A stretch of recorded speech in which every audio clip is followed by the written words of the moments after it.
Há 20 anos atrás, eu fazia parte de uma mesa, numa associação. E eu vi uma das histórias mais tétricas que eu já vi na minha vida. E pode ser que alguns de vocês já tenham ouvido essa história aqui entre vocês. E se já ouviram, vão lembrar comigo essa história com dor. Uma certa ocasião, numa igreja de um certo lugar no Brasil, uma mocinha pediu licença para conversar lá na frente, no microfone. Ela frequentava a igreja um ano e pouco. E ela pegou o microfone da mão da moça que estava terminando a escola sabatina e falou: eu tenho que contar para vocês um pecado meu. E as pessoas paralisadas olhando ela falar. E ela disse: eu quero contar para vocês. Estava ali na igreja naquela hora, o pastor se arrumando ali, ajeitando alguma coisa, a esposa do pastor com os 2 filhos, mais ali no lado da esquerda, da minha esquerda, e a igreja toda ali junta. Vocês sabem que entre a escola sabatina e culto a igreja fica bem cheia. E ela disse: eu tenho que contar o meu pecado para vocês. E o pecado que eu tenho que contar é que eu sou amante do pastor. Na hora que ela disse isso, a esposa do pastor desmaiou ali na hora. E os filhos correram para acudir. E o pastor veio para ela e falou assim: o que você está falando? Você enlouqueceu? Que isso, menina? Ela falou: eu tinha que contar, eu preciso resolver meu problema.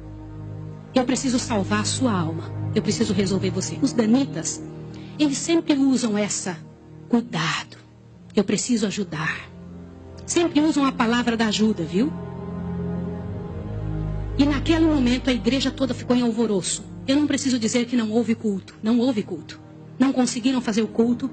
A esposa do pastor foi levantada dali, foi levada lá para fora. O pastor não sabia o que fazer. Começou a dizer: irmãos, por favor, isso é um grande mal entendido. Ela dizia: não é, meu bem. Eu precisava dizer, eu tenho que salvar você e tenho que salvar a mim. E ela foi levada para um quartinho, a esposa do pastor foi atrás e começou a conversar com ela, e falou com ela, e foi um alvoroço muito grande. E ela disse: olha, eu vou te provar que isso é verdade. Nós combinamos que ninguém nunca ia saber, foi uma coisa muito bem feita, mas eu preciso te contar. E falou para a esposa do pastor: prestem bem atenção nisso que eu vou dizer. Falou: só tem uma maneira de você me acreditar, vem aqui. O seu marido tem uma marca na genitália dele. E a marca é assim, assim, assim. E a esposa olhou para ela e acreditou nela na hora. Sabe por quê? Porque aquele pastor nunca tinha tido contato sexual com nenhuma pessoa, só com sua esposa. Eles se casaram virgens. E ela disse: ninguém sabe disso. Como é que essa moça sabe? Consegue imaginar o que é isso? E ela também nunca tinha contado isso para ninguém. E ela pegou a esposa do pastor, passou a acreditar. E ela contou detalhes sobre o corpo do pastor, detalhes sobre ele, até de coisas que ele falava enquanto dormia. Preste atenção. Eu não preciso dizer para vocês que aquele casamento acabou. A igreja todinha daquele pastor entrou num estado de bancarrota que vocês não têm ideia. Uma palavra, como diz Tiago, pode estragar a vida de uma pessoa para sempre. Sabe quantos anos se passou dessa história? Até que eu fiquei sabendo, isso foi há 20 anos atrás que eu fiquei sabendo. Já tinha se passado 20 anos que isso tinha acontecido. Por que eu fiquei sabendo dessa história? Foi numa mesa, numa comissão, numa associação. O presidente um dia nos chamou e disse o seguinte: irmãos, eu preciso da ajuda de vocês e oração por algo. O que foi? Há 20 anos atrás aconteceu a história de um pastor e contou toda a história para nós. Foi numa igreja assim, assim, assim, e nós tiramos a credencial desse pastor. E esse pastor foi para um sítio e ficou sozinho. A esposa dele é casada, tem outros filhos, está vivendo a vida dela. Mas eu fui chamado, olha o presidente nos contando.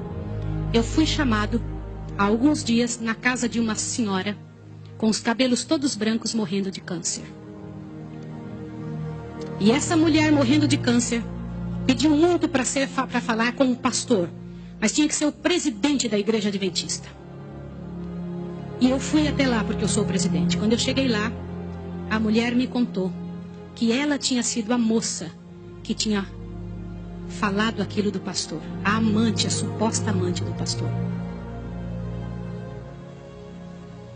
E ela contou para o presidente que ela havia inventado toda essa história. Mas como que ela sabia dos detalhes do corpo do pastor? Na ocasião em que ela tinha se apaixonado pelo pastor, Ela trabalhava como faxineira dentro do hospital. E o pastor foi internado, prestem atenção, internado para uma cirurgia de apêndice e passou muito mal. E ela era amiga de uma enfermeira. E entrou dentro do quarto junto com a enfermeira, destampou o corpo do pastor e olhou o corpo do pastor todo, durante o tempo em que o pastor estava dentro do hospital. E quando o pastor falava algumas coisas, ela ouviu o que o pastor falou e ela olhou os detalhes do corpo do pastor e guardou. Satanás plantou na cabeça dela 1 ano e ela formulou e acabou com a vida do pastor. E o presidente pegou uma credencial, foi lá no sítiozinho onde o pastor o coitado daquele pastor, o caluniado estava, e chegou para ele e falou, junto com uma comitiva dos irmãos: pastor, eu vim aqui te entregar a sua credencial de novo, nós descobrimos que era mentira. Sabe qual foi a resposta do pastor, irmão? O pastor disse assim: vocês me devolvem minha família e meus filhos também? Vocês me devolvem minha reputação? Se vocês não devolverem junto, eu prefiro ficar aqui. E esse pastor, uns dias atrás, eu soube que ele morreu lá naquele lugar. Quem foi a assassina daquele pastor? Não foi só aquela mulher, foram todos que falaram junto. Porque, gente, quando acontece um inferno desse, uma multidão de gente sofre, uma multidão de gente fica machucado. Meus irmãos, vocês me perdoem ter que falar sobre isso, mas é verdade. Existem muitos lugares que eu tenho muito medo de pregar, mas eu vou igual se me chama.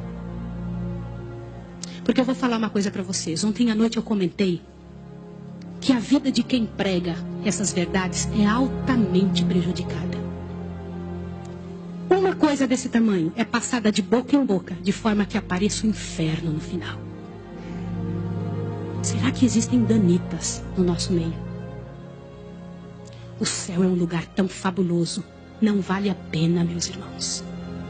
Não vale a pena. Deus tem mais para a nossa vida. Tem mais coisas para ocupar a nossa mente, para fazer parte do nosso vocabulário, para nós pensarmos a respeito das pessoas.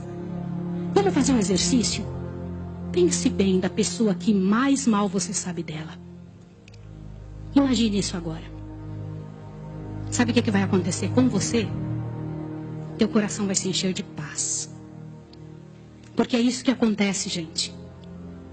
Se você não for capaz de abrir a sua boca para trazer paz para a vida de alguém, não abra a sua boca para trazer o inferno para a vida de quem quer que seja.